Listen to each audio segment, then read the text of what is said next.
Malheureusement, aujourd'hui, la majorité d'entre nous craignent la mort. D'autres la voient comme un moyen de stopper une vie trop compliquée. Et si à la fin de cet épisode, tu comprenais qu'accepter la mort, échanger avec elle, peut te permettre de beaucoup mieux vivre.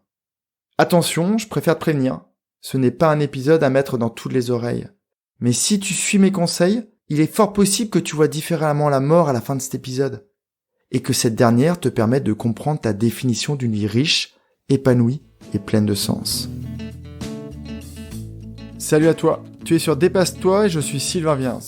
Tous les mardis dès 7h, je te proposerai des idées pour comprendre ton fonctionnement, améliorer tes relations, trouver de la motivation ou encore développer ta confiance en toi. Et tout ça pour t'aider à créer une vie riche, épanouie et pleine de sens. Si tu ne veux rien louper et profiter de tout ce que j'ai à t'offrir, je t'invite à t'abonner à la newsletter sur mon site, sylvainviens.com. Aujourd'hui, pas d'avis Apple, même s'ils sont toujours indispensables pour m'aider à propager ce virus du mieux-être. Mais je te partage le retour d'Estelle suite à la dernière lettre privée. Merci pour tes conseils. Cela me fait énormément de bien de recevoir ta lettre hebdomadaire. C'est devenu un petit rituel.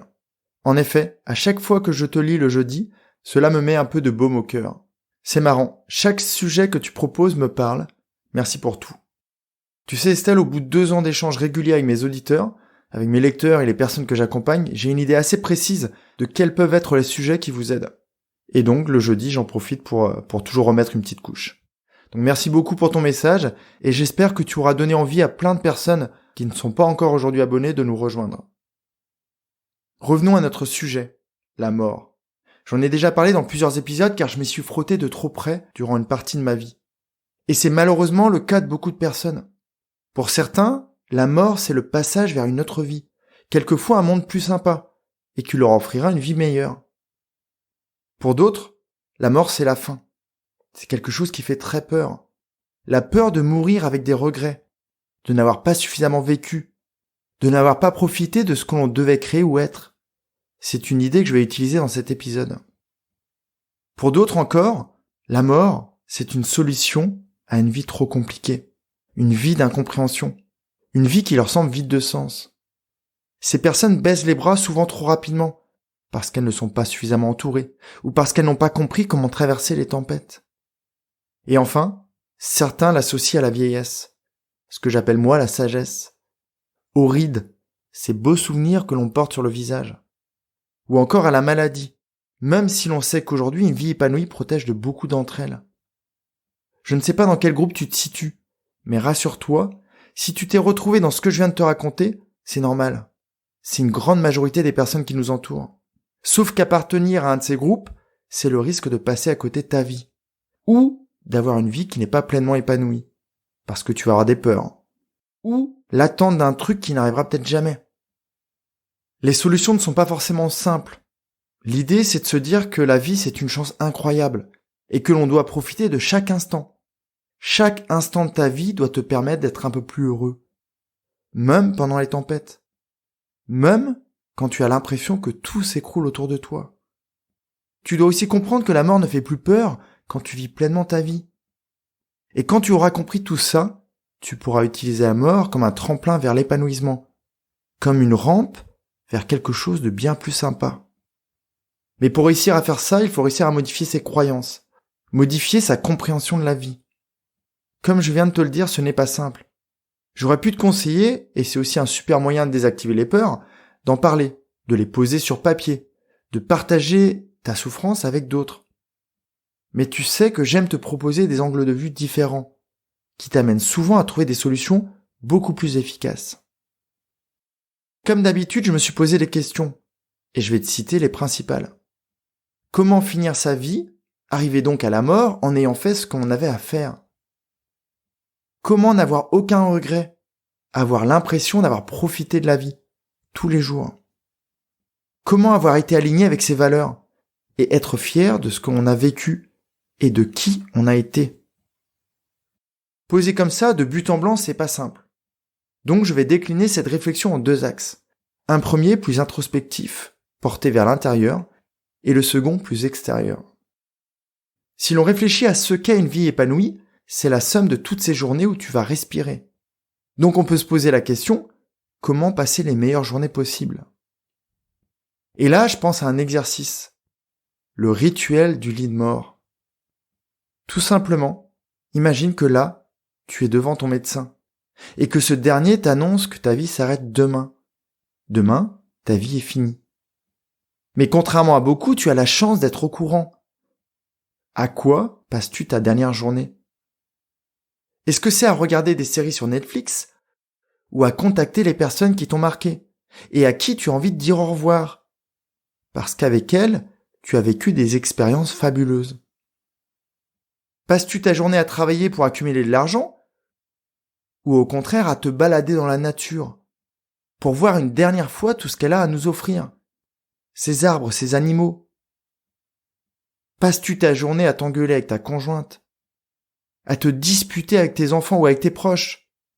Ou fais-tu en sorte que tes comportements soient imprégnés d'amour, de bienveillance, de compassion, pour que ces derniers échanges soient à la hauteur de l'affection que tu leur portes?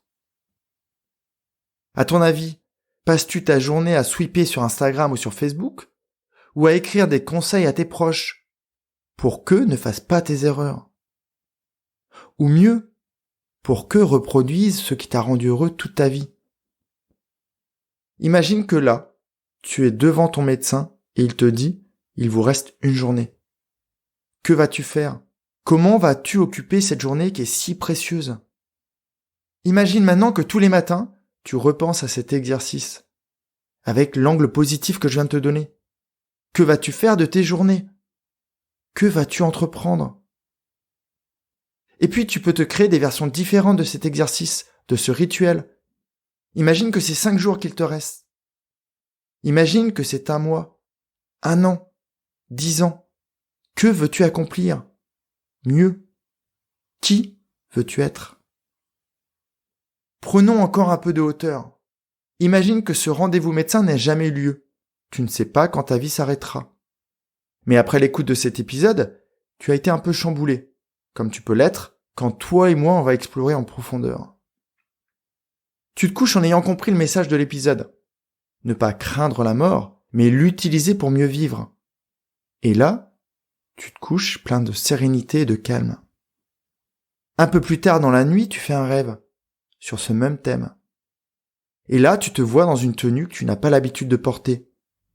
Une tenue un peu transparente, de couleur claire. Tu es là, mais personne ne semble te voir. Ça ressemble à une cérémonie. Toi, tu as un sourire sur le visage. Mais bizarrement, tous ceux qui sont présents, là, devant toi, paraissent tristes, mélancoliques. Tu reconnais tes proches, ta famille, peut-être même tes enfants, tes collègues, des amis d'enfance. Et tu te rapproches de la scène, et tu comprends que tu es le seul absent. Il ne manque que toi. Alors je voulais juste te faire un petit avertissement. Je dois t'avouer qu'en écrivant cet épisode, j'ai pleuré à ce moment.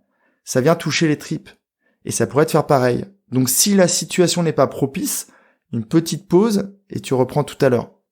Sinon, on continue tous les deux. Donc tu as compris que c'est une cérémonie.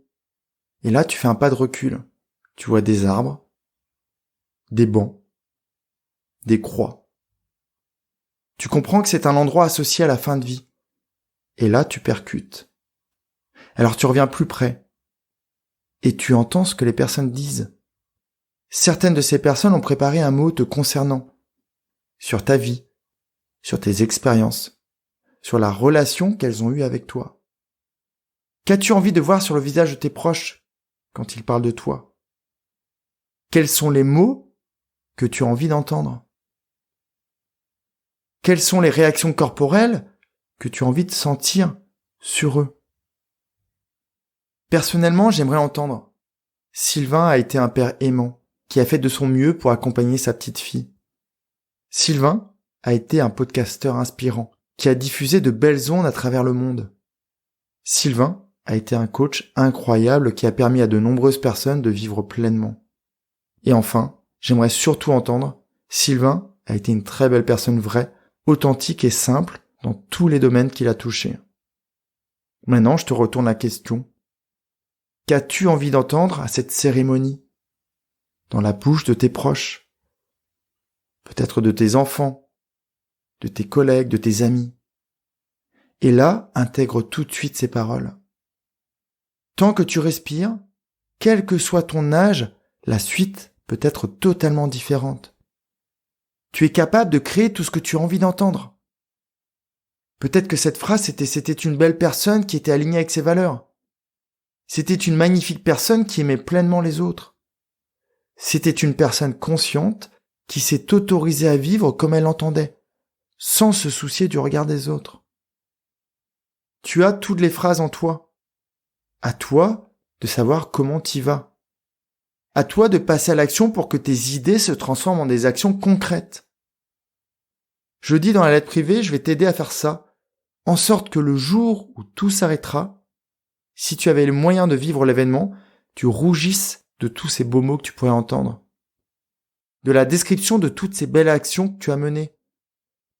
De toutes ces belles relations dont tu as profité toute ta vie et que tu as entretenues avec amour et bienveillance. En attendant jeudi, j'ai vraiment hâte d'y être. Je te souhaite une fabuleuse journée pleine d'actions qui te rapprochent de qui tu veux être, dès demain et jusqu'à la fin de ta vie. Prends bien soin de toi, je te dis à jeudi. Bye bye. Si cet épisode t'a appris quelque chose, n'hésite pas à en parler autour de toi. Dis-toi qu'à chaque fois que tu m'aides à le diffuser, tu fais tous les jours un peu plus pour aider tes proches et influencer positivement les gens qui nous entourent. Je te remercie très sincèrement pour ton écoute et je te souhaite vraiment le plus beau pour la suite.